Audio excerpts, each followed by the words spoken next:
Basic tenets, spirit of inquiry. Why will there be spirit of inquiry? Understand. Now they are reading the core scriptures. Now they are questioning everything, right?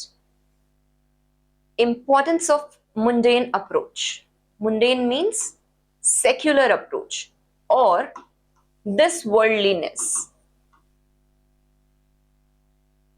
Okay? There will be individualism. We will see this coming up in American War of Independence. There will be discovery of human spirit and inquiry.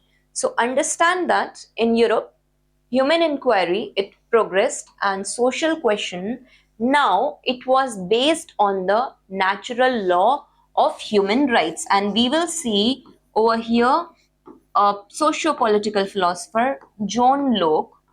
We will see in Renaissance and philosophy that John Locke, he will give a theory of natural right, that the human is born with tabula rasa and he is supposed to have all the rights. Now this is, by this they are criticizing whatever has been happening with the peasants and the serfs in the existing social order. ठीक है?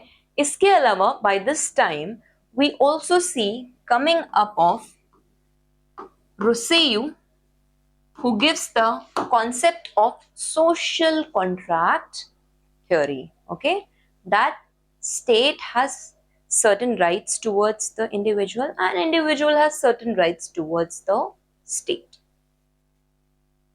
So understand what was the impact of Renaissance in Europe.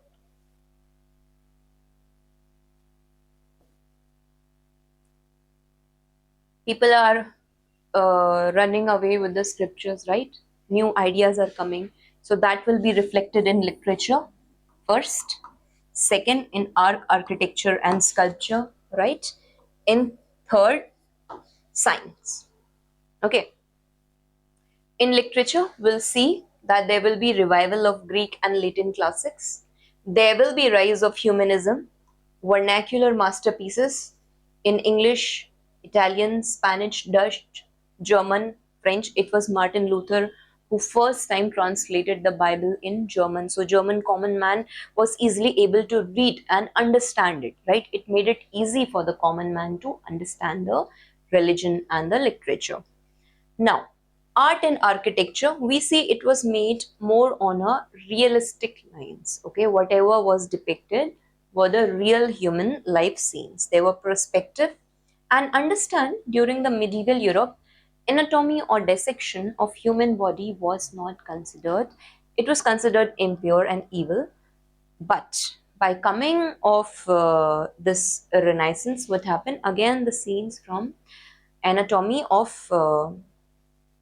human body and everything other, right, in sciences also, that was started.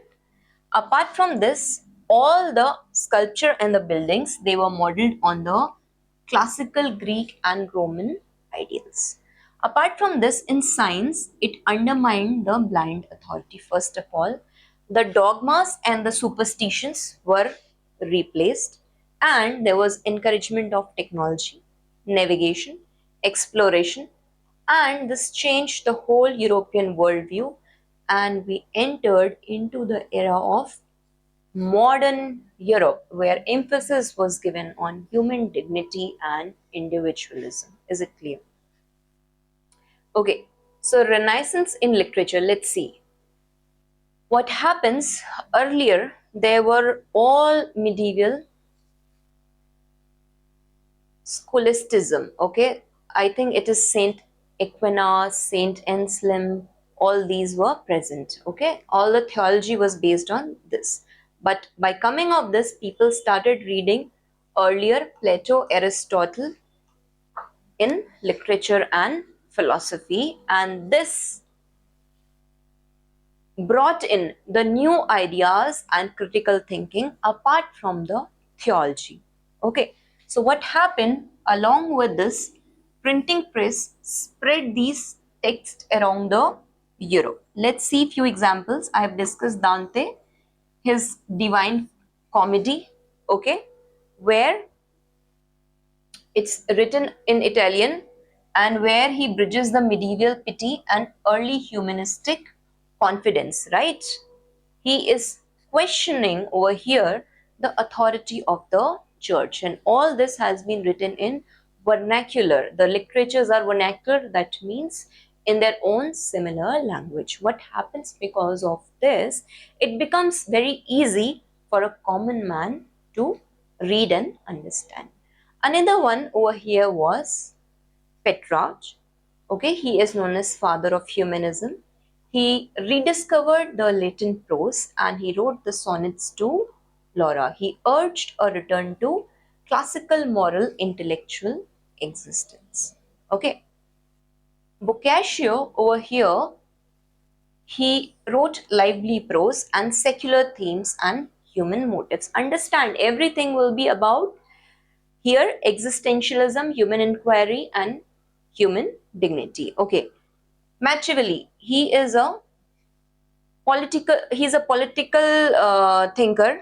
Okay, in Italy, in India, Indian Machiavelli, it is Indira Gandhi is known as Indian Machiavelli. So he separated the politics from the religion, right? The whole concept that the statecrafts and the religion, the theology and the state has to be totally separated.